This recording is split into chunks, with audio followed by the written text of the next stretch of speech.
Hey everyone, Kay here on my homestead, and it is freezing the third week in January. Wow! Last night I got to meet some like-minded folks who are interested in growing their own food and being sustainable, getting prepared.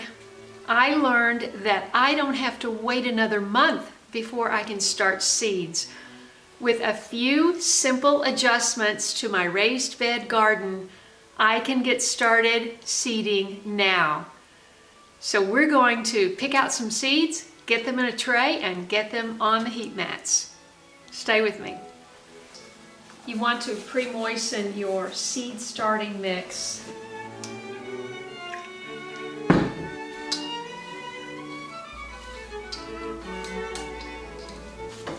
You don't want it too wet. Okay, we're just gonna let that sit for a while and keep absorbing that water.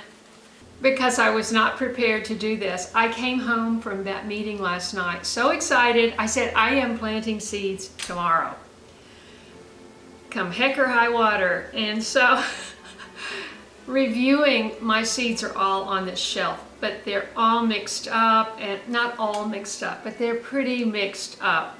But I have enough cool season seeds right here to choose from. And what I want to do is choose 12 different things.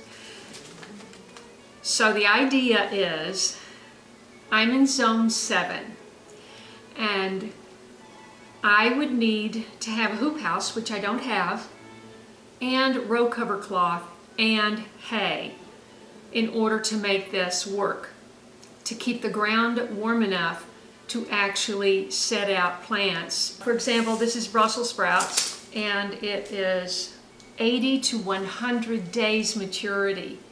Wow, so that's right, he explained last night that Brussels sprouts is the most cold hardy crop and actually benefits from growing in the cold. But it takes a really long time to develop those little bumps that turn into little Brussels sprouts. The idea is, I thought I can turn some or all of my 6 foot by 8 foot raised beds into mini hoop houses. You need 6 mil translucent, not transparent, plastic to cover, and I already have that. All I need is the pipe, which you have to get bent, and you have to buy, you have to get bent, and then you need to mount it into tubes that are attached to the side of the raised bed. So that is something I'm going to start on as soon as I get all this started. The first thing is to get the seeds in the trays. Now I have 12 6-cell containers. So I'm going to select, I hope I have 12 here, I thought I had more. I may have to grab a couple more things. But I'm going to select vegetables that mature at different times. And one of the keys to success in this sort of growing is succession planting. And the way you do succession, well, there's a couple of ways, 3 ways she said, and we can go through that in a separate video. But one way is just to plan it out so that if you've got your 60-day here and your 70-day here and your 80-day here, you know, you've got something maturing. And it could be the same vegetable, or it could be different varieties of broccoli, for example. All of this, if you wanted to grow that much broccoli, as long as it's a different length of maturity days. And those days that you see on the back of the packet, she pointed out, are really that March to July area in the spectrum of light. And of course it changes if you plant things after July the 1st. You know, it takes longer and all of that. So you've got to calculate all of that. And I'm just learning about that. So I'm just sharing with you what I learned last night. And I'd love to get an opportunity to interview them for a video. So maybe I can make that happen. So I have had the soil kind of getting moist. It's moist. And I'm going to fill up these cells, which is always a little messy. And then I'm going to finalize the seeds that I'm going to put in this tray. I'm only starting with one tray right now. And I've got one mat set up behind me, and I've got one light in here. 3 or 4 of my beds already have things in them, and I am planning to maybe make mini hoop houses out of 3 of my raised beds right now and see how it goes. And the beauty of this system is you can lift it all off in the summer, and you can either lift it all off, or you can just take off the plastic and replace the plastic with the shade cloth, which I did last year. Now, I used a different kind of support system last year. You might recall it's called concrete ladder mesh. This was the 6-inch, I think. But it's not real strong. And because when I put the 6mm plastic on it earlier, you may recall I tried that in October. And it was, well, you know, the plastic blew off, and it's just not as sturdy. So if you want something that lasts, you get this electrical conduit, you get it bent properly, and then you get the proper kind of clamps. All that I'm going to be working on. I'm going to go over to Grower Solutions in Cookeville, see if they can help me out. But first things first, let's get the seeds started so we have something to put in it if I get it all set up. Okay?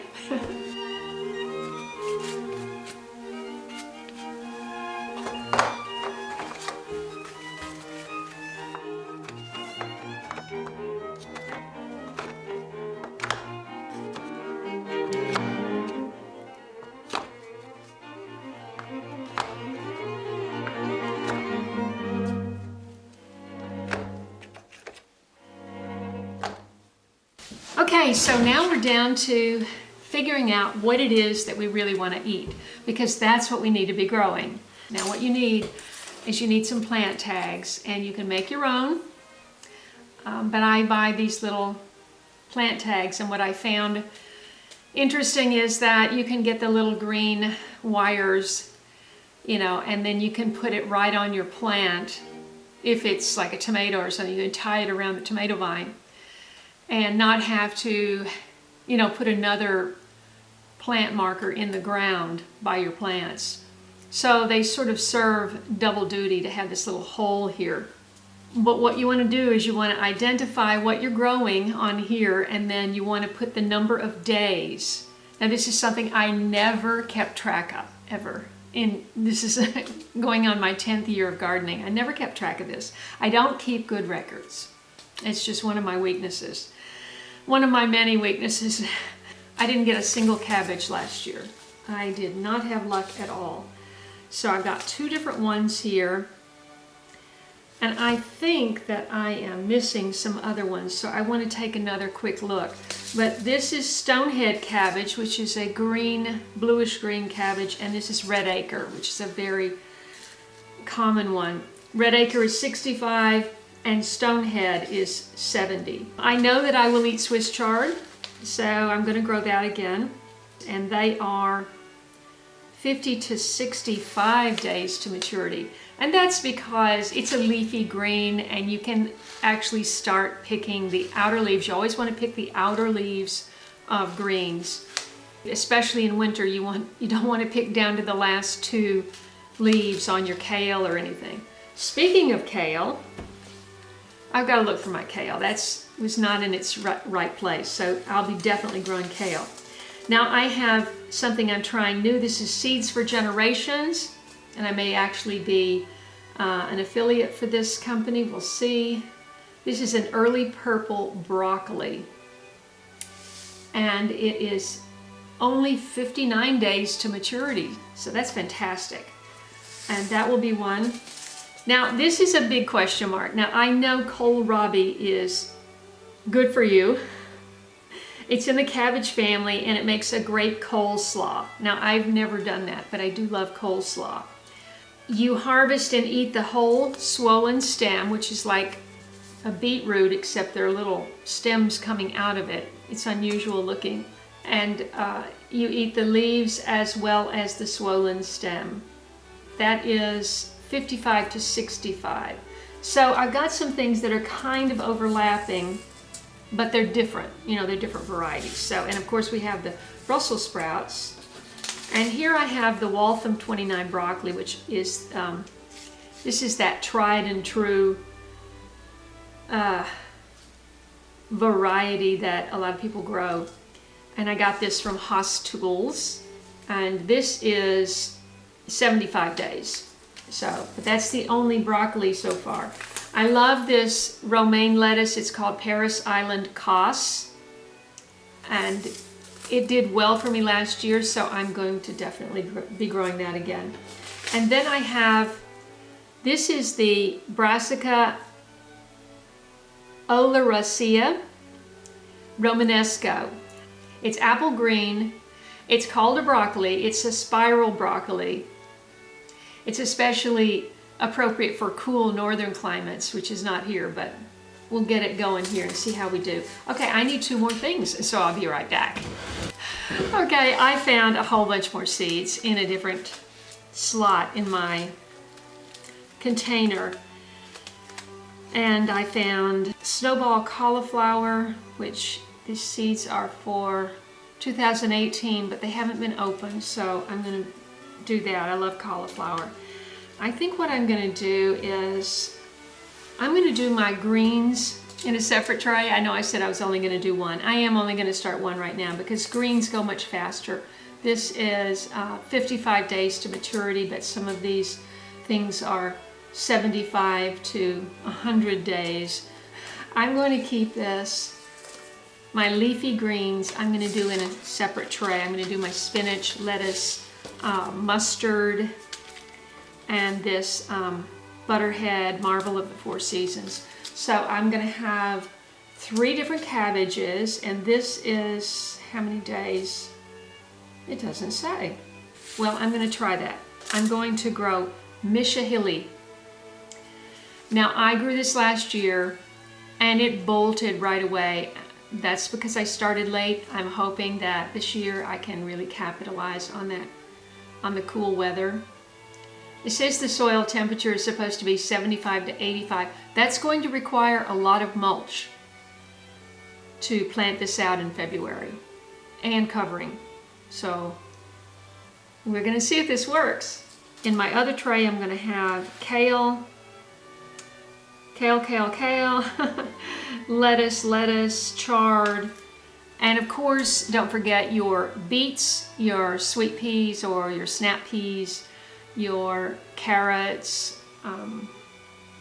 all of those things I'm going to direct sow. So I'll do those later. I didn't realize this, but I haven't even opened. Isn't this a cool package? This is from Baker Creek. They have this beautiful sort of Chinese painting on the back of their paper envelope. I hate to throw that in the trash. But let's see what's in here. I don't remember what I ordered.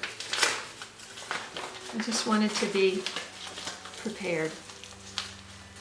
And there might be something in here that will complement this grouping.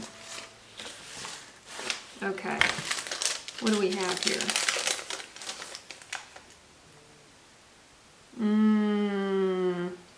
Arugula is a cool season, but that's going to be in with my leafy greens, leaf lettuce, spinach, perpetual spinach, interesting. And the rest are all tomatoes and carrots. So nothing in here that works with this. This Mishahili is very much like Napa cabbage. I grew Savoy cabbage one time in my late bloomer garden 1.0 back in California. And the plants were huge. You see me holding this thing, it was like that big. I mean, with all the leaves and everything. And I made this great dish. It was so good. And it was a dish that a friend of mine came up with. So I'll put the link of that video right up there. So I'm going to do 2 cells of the Mishahili and see how we go, because we've got 2 broccolis, we got kohlrabi, we got 4 cabbages, and 1 Brussels sprouts, 3 broccolis, sorry. We got 3 broccolis, kohlrabi, 4 cabbages, Brussels sprouts, and cauliflower. So while I'm getting set up and getting these seeds in, I hope you'll take a moment to subscribe to my channel. If you've learned something, or if you're inspired, if I've inspired you in some way, I hope you'll consider subscribing to my channel and click the bell for notifications so you won't miss any uploads. Okay.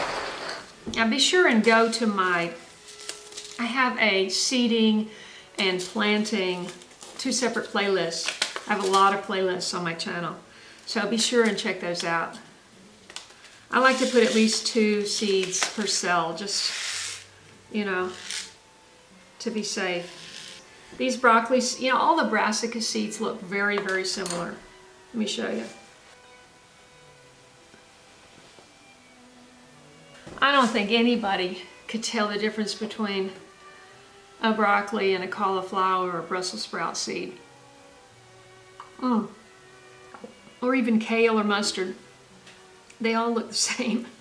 You can just use like a little, this is just a little inexpensive chopstick, make you a couple of holes, because the brassica seeds, I think they want to be 1/4 of an inch down.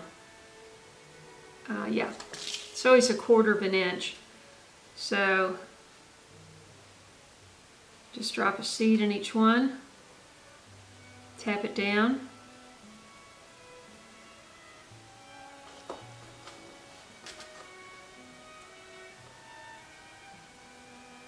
It's really hard to hit that with your finger though. Sometimes I like to use a tweezer to pick up the seed.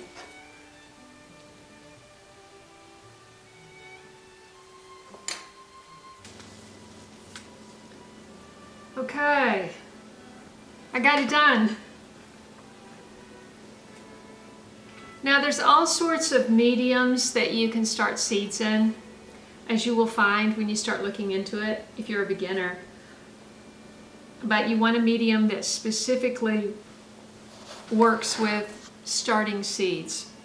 Now I've even used diatomaceous earth granules and started strictly in water with those, and you can see those in some of my videos, but this is what I've settled into here, and this seems to work pretty well. So I'm going to get this set up. I'm going to put a lid over it to keep the moisture in and set it up on a heat mat. Hopefully that heat mat will keep it between 75 and 85 degrees. That's kind of where seeds like to germinate, and we'll be checking back when they germinate. One more thing, if you're new to my channel, you know, I live on a big property now in Tennessee, but not everybody's got a lot of space. And my garden in California was tiny and it was abundant. Of course, I had year-round gardening, but I did a lot with a small amount of space. So make sure you check out some of those videos from Late Bloomer Garden 1.0. Thanks a lot.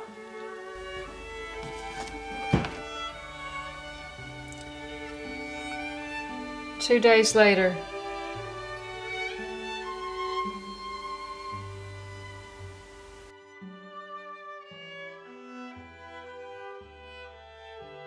If you enjoyed this video, please watch these. And don't forget to follow me on Instagram, Facebook, and Twitter. And I'll see you in the next video.